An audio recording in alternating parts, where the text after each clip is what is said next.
Hello again, everyone. I am Mike Zupan with Byte-Size Impressions, and I'm here today to talk about my change in habits over the last 3 or 4 months a bit, as well as some helpful tips I'll have for you after the fact. I know throughout most of 2014 I spent a lot of time streaming gameplay for you guys via Twitch.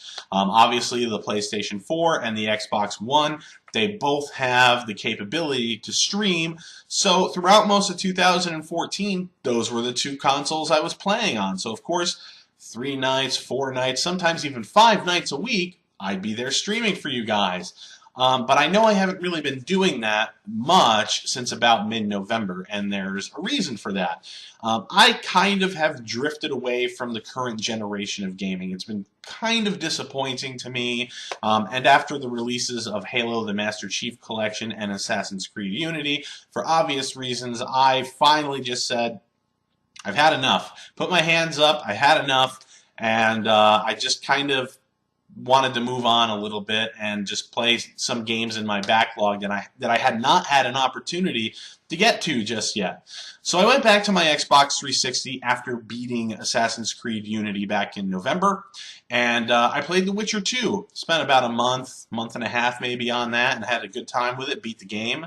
Right after New Year's, I went to play The Legend of Zelda Skyward Sword from the Wii via my Wii U, and but more than that, since like early September, I have spent a lot of time retro gaming again.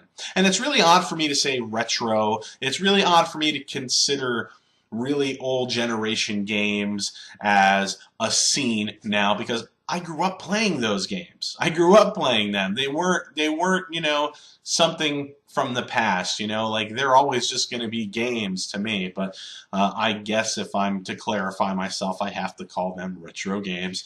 Yeah, back in early December, I picked up a Retron 5, and I had been using that. But The Legend of Zelda is one of my favorite franchises of all time. It's actually my #1 favorite franchise of all time as far as games are concerned. So I was buying up all the old games since I had the Retron. And just for collector's purposes, writer Garrett Golden on this site was like, oh dude, I'll send you the N64 copies that I have, because they're just kind of sitting around. I'm not doing anything with them, and I think I have extras anyway. And I was like, great, you know, the Retron 5 doesn't have that, but hopefully they come out with an iteration once the N64 patents expire, so I can actually play that on my HD TV. He's like, man, you don't have an N64? Here you go. So he sent me that, and that started giving me the original hardware itch, I should say. And over time, I've been collecting the Nintendo, Super Nintendo, the GameCube, and again, the N64, as well as a Game Boy Advance SP, so I could play Game Boy, Game Boy Color, and Game Boy Advance. So I've spent a lot of time picking up games and playing the old games, and I just don't have any means to be able to stream that for you guys. I tried to do the capture card thing. The hardware didn't play nice with my computer, and I don't want to keep experimenting. So it is what it is. So if I'm not on my PS4 or Xbox One, which I really haven't been, then I can't really stream. That's not to say I won't ever stream. I have dabbled with the Order 1886 a little bit on the PS4, as you see in the earlier posted videos on the page. So when I am playing, I will stream. But anyway, since I have been getting into retro gaming, there were just a few things that I just kind of wanted to pass down to all of you. For starters, you need to know the price of things before you go shopping for it. The reason why I say this is, a couple of years ago, there is a local chain around here of retro game shops, and this particular chain is situated in heavy traffic shopping malls. There's like 3 or 4 around the area. And this place rips people off, because a lot of people who wander into these shops, the nostalgia floods them, and they don't really know anything about the old hardware. They figure it's old and you can't get it anywhere, so it must be expensive, right? No, it's not right at all. But anyway, I was one of those people a couple of years ago, and I walked in and I was like, I want to buy an N64. I want to be able to play Mario 64 with the original N64 controller with the joystick in the middle and everything. Emulation just wasn't cutting it for me. I mean, it served its purpose, but it just didn't feel the same. So they're like, yeah, N64. $75. And I was like, oh, $75? Yay! So I bought the console and brought it home and had a terrible experience. It didn't work. I brought it back to the store. They had one left. I said, can you try that before I bring it home? Can you test it out for me? That one didn't work in their store. So I said, give me my money back. And they're like, all sales are final. You must have wanted it, right? And I was like, listen, dude, I wanted a working N64. I'm obviously not just buying the shell just to admire it on a shelf. After a bit of arguing, I ended up getting my money back, but I was a little soured on original hardware since back then. But that's beside the point. The point is, if it wasn't for that experience, I wouldn't have realized after the fact that $75 is way too much for that piece of hardware.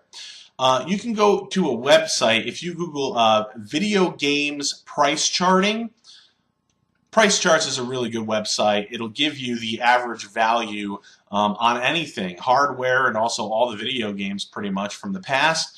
And it'll give you the average between 3 different places that the game is currently being sold, like eBay, Amazon, and some other third party. And it'll give you the prices that games have been going for loose, meaning that it's just the cartridge itself and no box or instructions or anything. Complete, which means with box and instructions, and then new, which means exactly how it sounds. Which brings me to point number 2 when it comes to retro gaming. If you're just buying these games for fun, to play them and not really display them and show them off, buy your games loose. Just buy the cartridge. You don't need a box for protection or anything like that.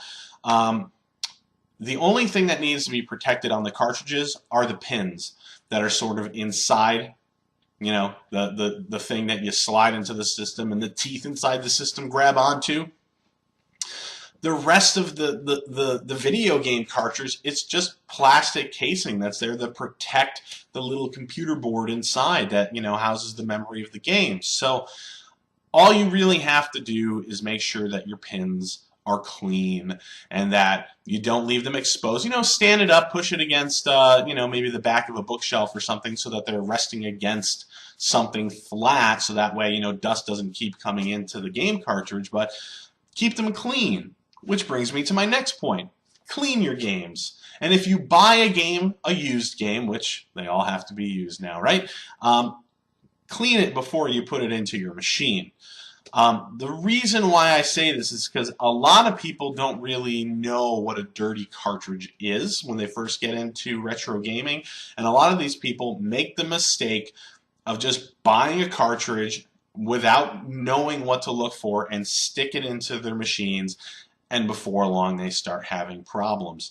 I can't tell you how many times on like the retro gaming subreddits, for example, on Reddit, that people are saying every day, I'm not getting a picture. What's wrong? Is there something wrong with my machine? And 98% of the time, the answer that I'm going to tell these people when I'm trying to help them out is clean your cartridge, clean your console connector pins.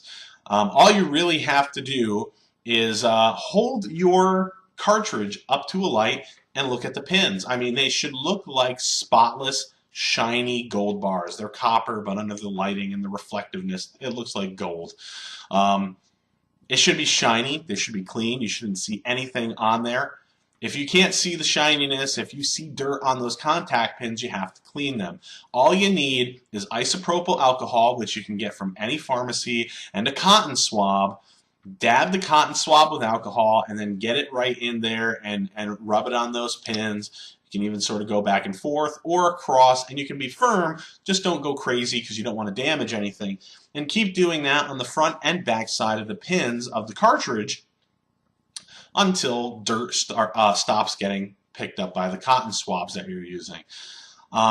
Before you pop that clean game into a console, though, Safe bet is that the console connector pins are also dirty, so you're going to have to clean that. You could buy an old Nintendo cartridge slot cleaner thing, which is very effective, or you could kind of do like a makeshift thing. Like you could take like a hard surface.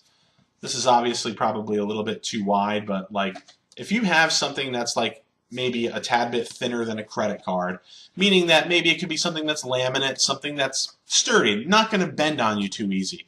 You can take an old, really thin microfiber cloth, or even like a really thin, worn out undershirt or something that's clean, obviously, and you can sort of just like put it over one edge and pull it down so it's tight, because if you're going to be inserting things into the pins of the console and sort of can't even talk. In order to clean it, you don't want to stretch out those pins. So make it thin, make it clean.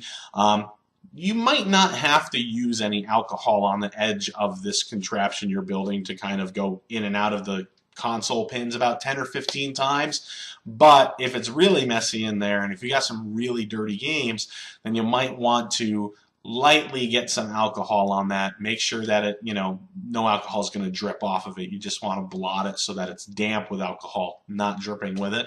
And go in and out of those contact slots in your consoles about 10-15 times, and that should do the trick for you. That's really all there is to it. And if, by the way, you're questioning, how did my cartridges get so dirty? The explanation is really simple. Back in the day, somebody would stick a cartridge inside one of the consoles. Maybe it wasn't working properly. So what they would do they would say, oh, there's dust on my cartridge. What am I going to do? I'll just blow the dust off of it. So what they did was they would take the cartridge of the game. We'll pretend that this is the end with the pins. And they would just go just like that. They would blow into it. Voila, that would get the dust off of there, right? And but little did they know that no matter how much you're going to purse your lips together and no matter how fast you blow that air, you're basically adding a layer of moisture from your breath onto the copper pins, which oxidation occurs, which means rust happens, and you're sliding that stuff into the contact pins of your consoles and gunking that up too, which is why you have so many connection problems on a lot of old consoles. So, if you clean your carts, make sure you clean your system too. And if you clean your system, make sure you clean your carts. It's really that simple. The last thing that I really want to suggest is that nowadays when you get a controller for these old retro consoles, it's very, very easy to come across third-party controllers. They look the part, but in my experience, most of them certainly do not play the part.